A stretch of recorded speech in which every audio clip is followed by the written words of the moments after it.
Welcome to Mahali's Academy, Thermal Engineering, Unit 1, Fundamentals of Thermodynamics. Similarities and Differences Between Heat and Work by Professor Nikhil Mahali. चला मुलांनो, आपण पाहत आहोत thermal engineering.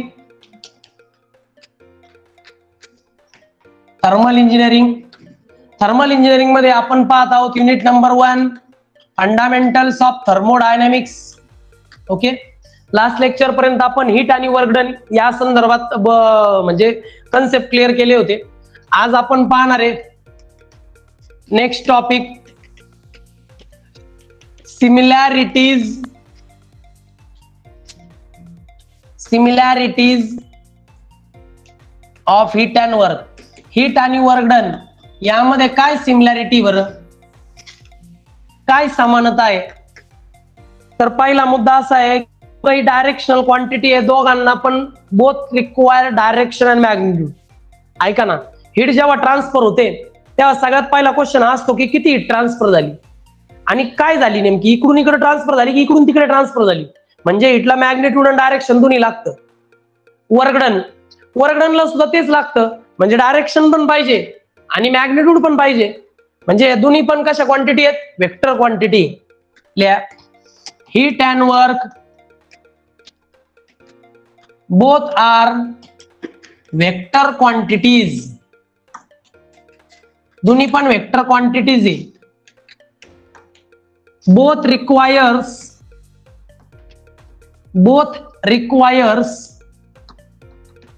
direction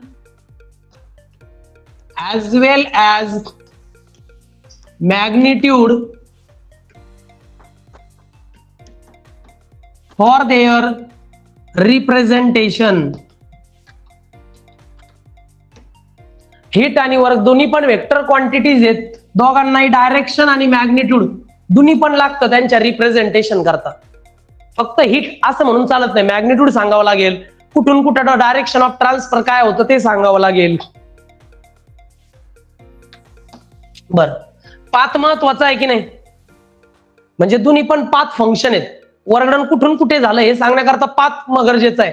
जसं आईचं जेव्हा स्टीम होतं तेव्हा पाथ काय होतो ऑटोमॅटिकली? आईचं वॉटरचं मग स्टीम, हा पाथ फिक्स आहे. डायरेक्ट आईचा स्टीम थोडी होईल. म्हणजे हीटला आणि वर्कडनला दोघांनाही पाथ लागतोच. Both our path functions. दोघांनाही पाथ इम्पॉर्टंट आहे. बर, हीट आणि वर्क डन ही प्रोसेस आहे का स्टेट आहे?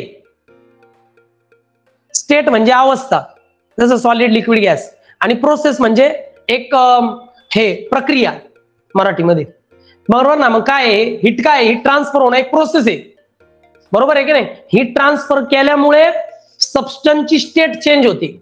म्हणजे हीट एक प्रोसेस आहे आणि वर्क डन हे काय एक अवस्था नाहीये, एक प्रोसेस, एक प्रक्रिया आहे की इथून एखादा ऑब्जेक्ट आपण तिकडे नेला. मग काय प्रोसेस आहे, प्रक्रिया आहे. म्हणून both are process not a state. लक्षात ठेवा, हीट आणि वर्क हे दोघंही प्रोसेस आहेत, स्टेट नाही. बर, आणि हीट आणि वर्क डन दोन्हीकडे काय लागते? एनर्जी. हीट ट्रान्सफर करायला पण काय लागते आणि वर्क डन करायला पण. म्हणजे थोडक्यात काय, बोथ पॉसेसेस एनर्जी.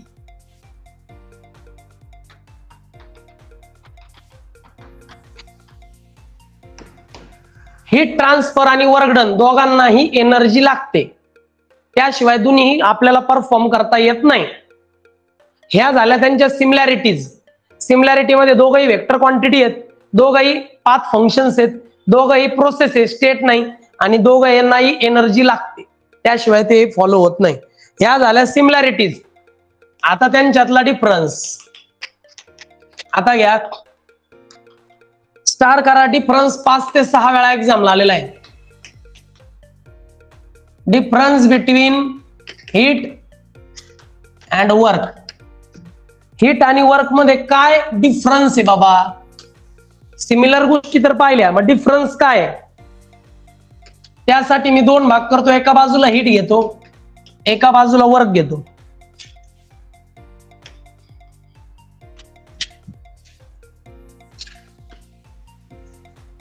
ओके, आता बघा बरं का.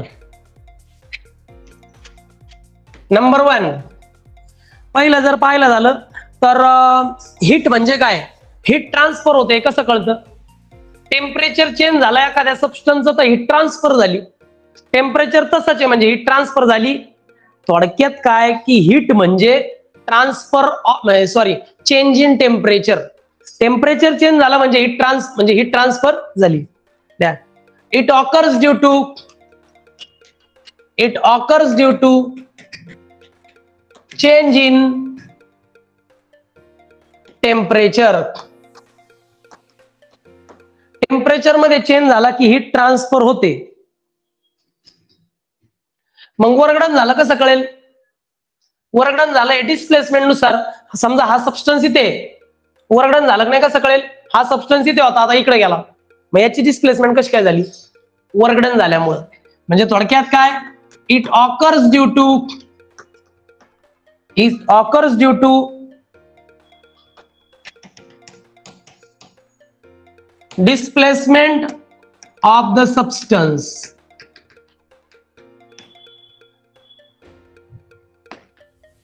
It occurs due to displacement of the substance.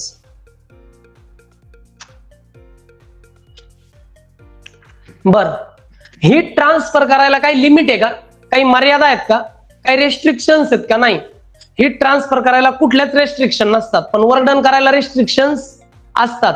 म्हणजे फॉर एक्झाम्पल स्टेबल सिस्टीम आहे, स्टेबल सिस्टीम, तर त्यामध्ये वर्क डन होतच नाही. तिथं किती केलं तरी वर्क डन झिरोच आहे.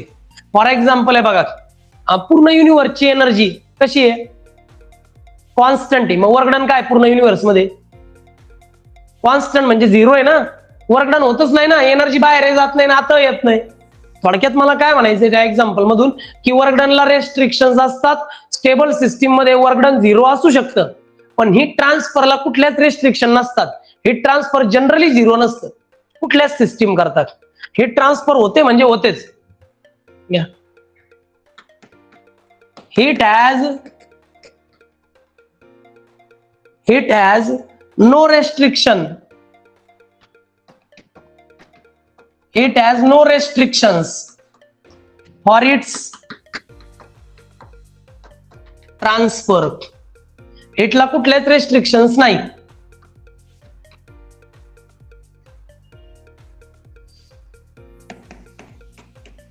Work done may be zero for stable system. जर तुमची थर्मोडायनामिक सिस्टीम स्टेबल आहे म्हणजे एकाच जागेवर आहे, समजून घ्या तिथं वर्क डन काही झालेलंच नाहीये, वर्क डन झिरो आहे. पण जर समजा थर्मोडायनामिक सिस्टीम अशी एका जागेवर आहे, मग हीट ट्रान्सफर झालं नाही का? असं होईल का? पण ती जर तिने तिचं पोझिशन बदललीच नाही तर वर्क डन नाही झाला असं म्हणता येईल. पण त्याच जागेवर आहे, मग हीट ट्रान्सफर झाली नाही असं नाही म्हणता येणार. हीट ट्रान्सफर होऊ शकते एका ठिकाणी सबस्टन्स राहिला तरी. कळतंय ना? नंबर 3,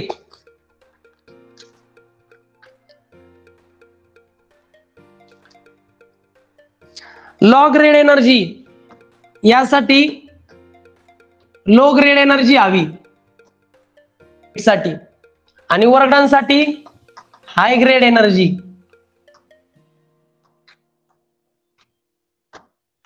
लो ग्रेड हाय ग्रेडचं मिनिंग असं आहे की हीट ट्रान्सफर करण्यासाठी कमी एनर्जी असली तरी चालते, पण वर्क डन साठी तुम्हाला एनर्जी जास्तच लागते.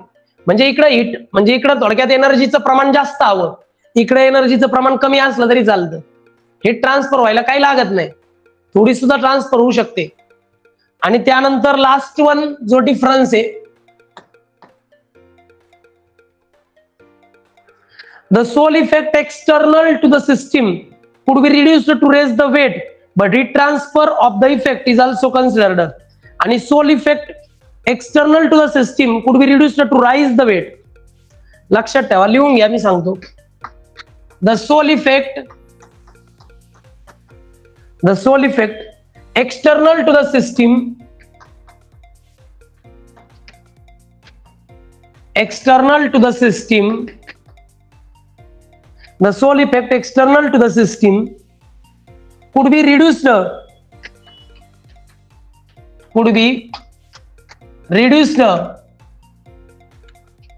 to raise the weight,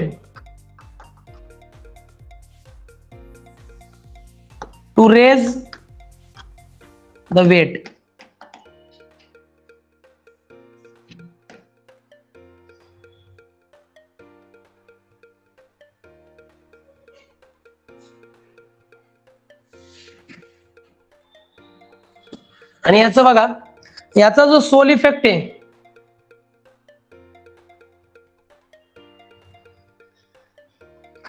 the Soll effect external to the system could be reduced to raise the weight.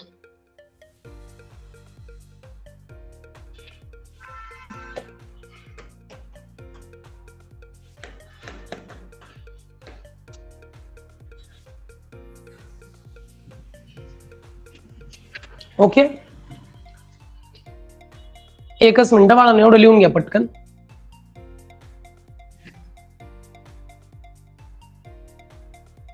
एक minute. To raise the weight,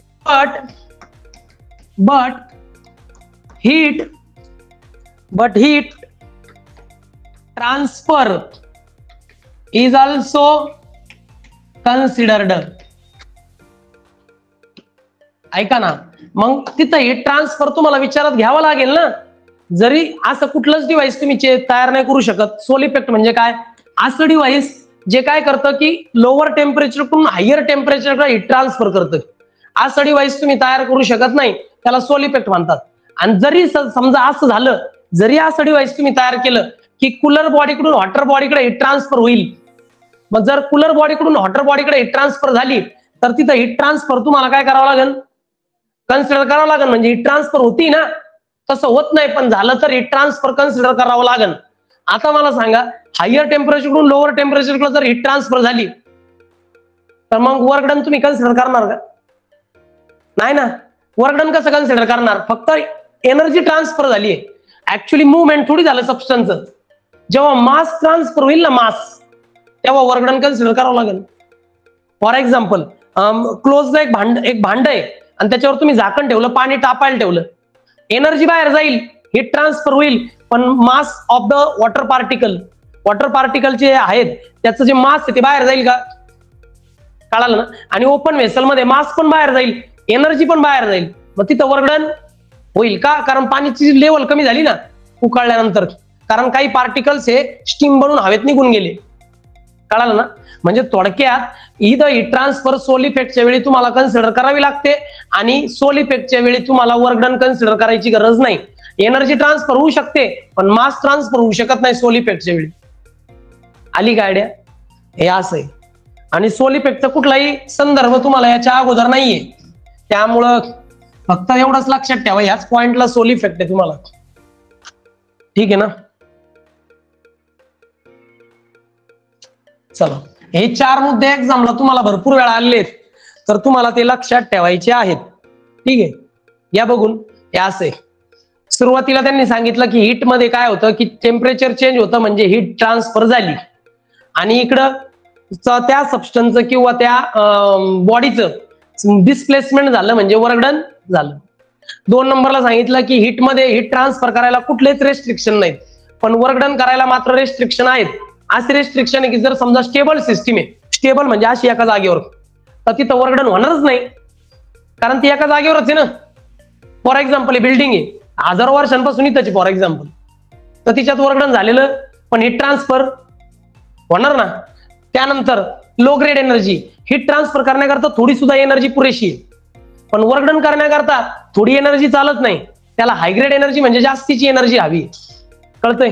त्यानंतर सोल इफेक्ट जर तुम्ही घेतला तर सोल इफेक्ट मध्ये हीट ट्रान्सफर कन्सिडर करावं लागतं, आणि सोल इफेक्ट मध्ये वर्क डन कन्सिडर करायची गरज पडत नाही, कारण तिथं वर्क डन होतच नाही, फक्त टेम्परेचर ट्रान्सफर होते, म्हणजे थोडक्यात हीट ट्रान्सफर होते. Okay. Like, share, and subscribe. Thanks for watching.